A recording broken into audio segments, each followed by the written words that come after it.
გერმანიის საგარეო საქმეთა სამინისტრომ გამოიძახა ჩინეთის ელჩი სასწრაფო მოლაპარაკებებისთვის მას შემდეგ, რაც მედიაში ითქვა, რომ რუს ჯარისკაცებს ჩინეთში წვრთნიან. უწყებამ ამ ცნობებს ძალიან საგანგაშო უწოდა და მიუთითა ჩინეთის სახელმწიფო სტრუქტურების, მათ შორის ჩინეთის სახალხო განმათავისუფლებელი არმიის მხრიდან რუსეთის შესაძლო მხარდაჭერაზე. ყველაფერი, რაც რუსეთს ეხმარება უკრაინის წინააღმდეგ აგრესიული ომის წარმოებაში, არის საფრთხე ჩვენი უსაფრთხოებისთვის. განაცხადეს გერმანიის საგარეო უწყებაში. მანამდე გერმანულმა გაზეთმა Die Welt-მა დაწერა, რომ ჩინეთის არმიამ საიდუმლოდ მოამზადა რამდენიმე ასეული რუსი სამხედრო მოსამსახურე. რუსეთის თავდაცვის სამინისტრომ განაცხადა, რომ დონეცკის ოლქში ქალაქ კონსტანტინოვკას სრულად აკონტროლებს.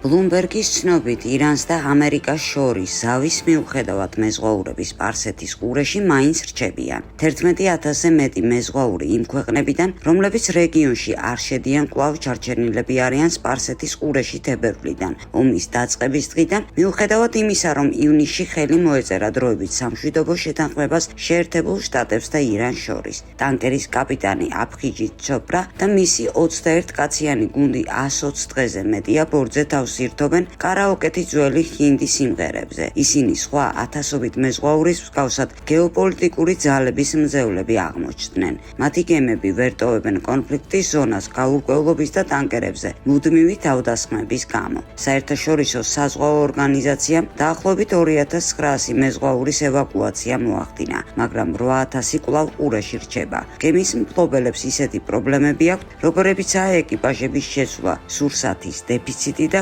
ოჯახებთან შეზღუდული კავშირი.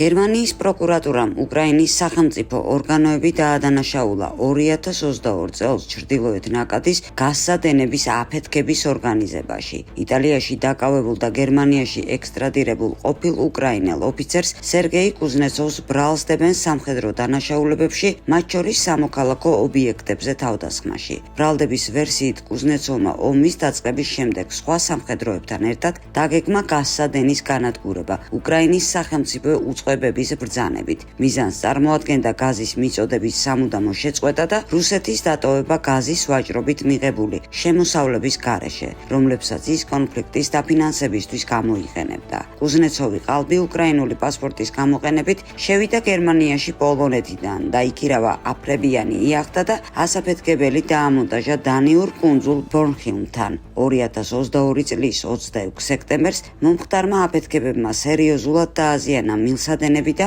გამოიწვია ატმოსფეროში მეთანის რეკორდული გამოფრქვევა.